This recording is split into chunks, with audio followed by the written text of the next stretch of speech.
నమస్కారం. జై శ్రీ విఘ్నేశ్వర గురుదక్షిణామూర్తి రాజశేఖర్ వేద జ్యోతిషంకి స్వాగతం. ఈరోజు మనం కన్యా రాశి క్రోధినామ సంవత్సర కన్యా రాశి సంవత్సర ఫలితాలు 2024-25 ఏ విధంగా ఉండబోతున్నాయో ఈ వీడియోలో తెలుసుకుందాం.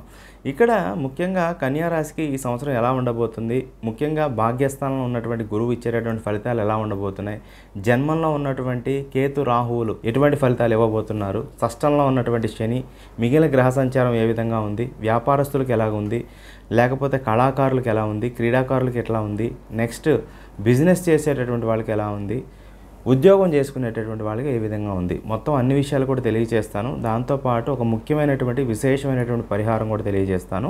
ఇవి చేసుకున్నట్లయితే ఖచ్చితంగా ఈ సంవత్సరం మంచి ఫలితాలు పొందడానికి అవకాశం ఉంటుంది. మొట్టమొదటిసారి మన ఛానల్ చూస్తున్నటువంటి వారు తప్పకుండా మన ఛానల్ని సబ్స్క్రైబ్ చేసుకోవడం మాత్రం మర్చిపోకండి.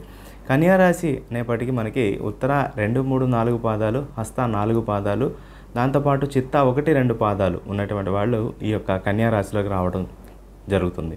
ఇక్కడ మనకి ముఖ్యంగా చూసుకున్నప్పుడు ఆదాయం 5, వ్యయం కూడా 5గా ఉండటం జరిగింది. అంటే ఏంటంటే మీ ఇన్కమ్ ఎక్స్పెండిచర్ రెండు కూడా ఇన్ఫ్లో అండ్ అవుట్ఫ్లో రెండు కూడా ఈక్వలెంట్గా ఉండటం జరిగింది. అంటే అప్పుడు మనం ఏం చేయాలంటే ధన వ్యయం విషయంలో చాలా జాగ్రత్తగా ఆచితూచి ఏ అవసరం ఉంది దాన్ని బేరీజ్ వేసుకొని ముందుకు వెళ్ళాల్సినటువంటి అవసరం అనేటటువంటిది ఉంటుంది. రాజపూజ్యం 5, అవమానం 2. కొంత అవమానాలు ఇట్లాంటివి అయితే ఎక్కువగా లేవు కాబట్టి మీరంటే అందరూ కూడా మెచ్చుకోవటము, మంచి గుర్తింపు ఇవి ఉండటానికి అవకాశం అనేది ఉంది. ఇక ముఖ్యంగా మీకు మీ ఆలోచన విధానం అనేటటువంటిది గత సంవత్సరంలో మారిపోవటం జరిగింది. సో క్లారిటీ సొసైటీ ఎలా ఉంటుంది, డబ్బు లేనప్పుడు మిత్రులు ఎలా ఉంటారు, లేకపోతే శత్రువులు ఎవరు అనేటటువంటి క్లారిటీ వచ్చింది. కాబట్టి ఇప్పుడు ఈ సంవత్సరం మీరు తీసుకునేటటువంటి నిర్ణయాలు చాలా బాగుంటాయి, అనుకూలంగా ఉంటాయి. ఎవరికి ఏ విధంగా ఎలా చూడాలి, ఏ విధంగా చేయాలి అనేటటువంటిది ఫుల్ క్లారిటీలో ఉన్నారు. కాబట్టి ఇవన్నీ కూడా మీకు పరివర్తన చెందినటువంటి స్థితిగా చెప్పుకోవచ్చు. ఇంకో విషయం ఏంటంటే గత సంవత్సరం ఎవరైతే మిమ్మల్ని అవమానించారో లేకపోతే ఎవరైతే మిమ్మల్ని కాదనుకున్నారో వాళ్ళే మళ్ళీ మీ దగ్గరికి రావటము, మీరే దిక్కు అన్నటువంటి స్థితిగా రావడం అనేటటువంటిది మీకు కొంత ఆత్మసంతృప్తిని కలగజేయటం జరుగుతుంది. నెక్స్ట్ మీ తెలివితేటలు అనేటటువంటివి పెరగటం, అదేవిధంగా పాండిత్యం, ప్రజ్ఞ, తెలివితేటలు, నైపుణ్యం, సంతానం ఇవన్నీ కూడా సంతానం మూలకంగా కూడా మంచి అనుకూలతలు అవి కనబడుతున్నాయి. వారు సాధించేటటువంటి విజయాల వల్ల కూడా మీరు కొంచెం అనుకూలంగా ఉంటారు. ముఖ్యంగా ఈ సంవత్సరం నిరుద్యోగులు ఎవరైతే ఉన్నారో, ఎవరికైతే ఉద్యోగం లేదు లేకపోతే మంచి క్వాలిఫికేషన్ ఉంది, ఇంటర్వ్యూలు అటెండ్ అవుతున్నారు కానీ ఏ పని అవ్వటం లేదు అనుకునేటటువంటి వాళ్ళకి ఖచ్చితంగా ఏదో ఒక ఉద్యోగం అనేటటువంటిది దొరకడానికి అవకాశం ఉంది. అదేవిధంగా వ్యాపారస్తులకి కూడా మంచి అనుకూల నిర్ణయాలు అవి కనబడుతున్నాయి. గవర్నమెంట్ నుంచి కూడా కొంత ప్రోత్సాహం అది కనబడుతుంది. దానివల్ల ఏంటంటే మీ బిజినెస్ రంగంలో బాగా అనుకూలతలు అవి కనబడుతున్నాయి. ముందుకు వెళ్ళటానికి ఎక్కువ శాతం అవకాశాలు కనబడుతున్నాయి. ఐరన్ కానీ, బొగ్గు, కోలు, ఆయిల్ ఇట్లాంటి వ్యాపారాలు చేసేటటువంటి వాళ్ళకి మంచి శుభఫలితాలు అవి గోచరిస్తున్నాయి. దాంతోపాటు ఎడ్యుకేషనల్ ఇన్స్టిట్యూషన్స్ లేకపోతే ఆర్కిటెక్ట్స్, రియల్ ఎస్టేట్ వ్యాపారులు, అదేవిధంగా టెక్నికల్ స్కిల్స్ ఉన్నటువంటి వాళ్ళకు కూడా మంచి అవకాశాలు అవి కనబడుతున్నాయి. ఒక విషయం గుర్తుపెట్టుకోండి, మీకు ఈ సంవత్సరం దైవబలం అనేటటువంటిది పెరగటం మూలకంగా గత సంవత్సరం చేసినటువంటి కొన్ని విశేష పుణ్యకార్యాల వల్ల ఈ సంవత్సరం చేసుకోబోయే దానివల్ల మీకు లైఫ్లో కొంచెం ముందడుగు వేయటం అనేటటువంటిది ఖచ్చితంగా కనబడుతూ ఉంది. అదేవిధంగా ఎక్కువగా స్త్రీలతో మాత్రం చాలా జాగ్రత్తగా ఉండండి. అంటే పురుషులు స్త్రీలతో, స్త్రీలు పురుషులతో అన్ని వ్యవహారాల్లో అన్ని విషయాల్లో కొంచెం జాగ్రత్తగా ఉండండి. ఏదైనా మ్యాచింగ్ అది చూసుకునేటప్పుడు, వివాహం చేసుకునేటప్పుడు కూడా అన్ని విషయాలు క్లియర్గా ముందే మాట్లాడుకోవటం అనేటువంటి చెప్పదగిన సూచన. వాళ్ళు చెప్పే వివరాలన్నీ కూడా ఒకసారి రీచెక్ చేసుకోవాల్సినటువంటి అవసరం అనేటటువంటిది బాగా కనబడుతూ ఉంది. ఒక రకమైనటువంటి ధైర్యము, పరాక్రమము, తెలివితేటలు ఇవి కూడా కనబడుతున్నాయి. మిత్రులతో కూడా సహయోధ్య కనబడుతుంది. మీ కింద పనిచేసేటటువంటి వాళ్ళు కూడా మీ దారికి రావడం జరుగుతుంది. మీరు ఇచ్చేటటువంటి సలహాలు, సూచనలతో మీరు పనిచేసేటటువంటి సంస్థలు కూడా మంచి అభివృద్ధి పదంలో నడవడానికి అవకాశాలు అవి కనబడుతున్నాయి. ఇక లేడీస్ విషయానికి వచ్చేటప్పటికి మాత్రం కొంచెం అన్నెసరీ వర్రీయింగ్, అన్నెసరీ థింకింగ్ పక్కన పెట్టేసేయండి. మీ పనులు ఏవైతే ఉన్నాయో వాటి మీద ఎక్కువ ఫోకస్ చేయండి. టైం వేస్ట్ చేయొద్దు. అదేవిధంగా కెరియర్ ఎన్హాన్స్మెంట్కి లేకపోతే ఏదైనా హౌస్ వైఫ్గా ఉన్నవాళ్ళు ఇంకేమైనా మళ్ళీ రీస్టార్ట్ చేయడానికి కెరియర్ అనేటటువంటిది చాలా మంచి సమయంగా చెప్పుకోవచ్చు.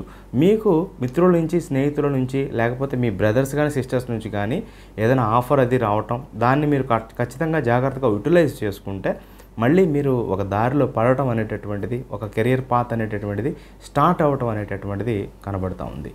ఇక ముఖ్యంగా ఎవరైనా సరే స్థిరాస్తి ఏదైనా పెంపొందించుకోవాలి అంటే ఏదైనా స్థలం కానీ, పొలం కానీ, ఇల్లు కానీ, అపార్ట్మెంట్ కానీ, లేకపోతే హౌస్ రెనోవేషన్ కానీ, పైన ఇంకేదైనా స్లాబ్ వేద్దాం అనుకుంటున్నా కానీ ఈ యొక్క సమయం అనేటటువంటిది అనుకూలంగా కనబడుతుంది. సో ఈ సమయంలో తీసుకునేటువంటి డెసిషన్స్ కూడా మంచి అనుకూలతలు అవి మీకు గోచరిస్తున్నాయి. మీకు అదృష్టం తోడవుతుంది ఈ సంవత్సరం. అందువల్ల ఏంటంటే మీరు చేసే పనుల్లో మంచి అనుకూలతలు అవి గోచరించి మిగిలిన వాళ్ళ యొక్క సహాయ సహకారాలతో ఖచ్చితంగా అనుకూలమైనటువంటి ఫలితాలు పొందడానికి అవకాశం ఉంది. కోర్టు కేసులు ఎన్నో సంవత్సరాల నుంచి ఉన్నటువంటి కోర్టు కేసులు కానీ, పాత కోర్టు కేసులు కానీ ఒక కొలికి రావడానికి అవకాశం ఉంది. భార్య లేకపోతే భర్త యొక్క ఆరోగ్యం పట్ల, అదేవిధంగా మీ యొక్క పెద్దవారి యొక్క ఆరోగ్యం అంటే నానమ్మ, అమ్మమ్మ లేకపోతే తాతయ్య వీళ్ళ యొక్క ఆరోగ్యం పట్ల కొంచెం జాగ్రత్తలు అవి పాటించండి. ఏదైనా మెడికేషన్ అది అవసరం ఉంటే ఖచ్చితంగా దాన్ని టైమ్లీ వాళ్ళు వేసుకుంటున్నారా లేదా, వాళ్ళకి కావాల్సినటువంటి మందులు అన్నీ కరెక్ట్గా ఉన్నాయా లేదా అనేటటువంటిది ఒకసారి చెక్ చేసుకోండి.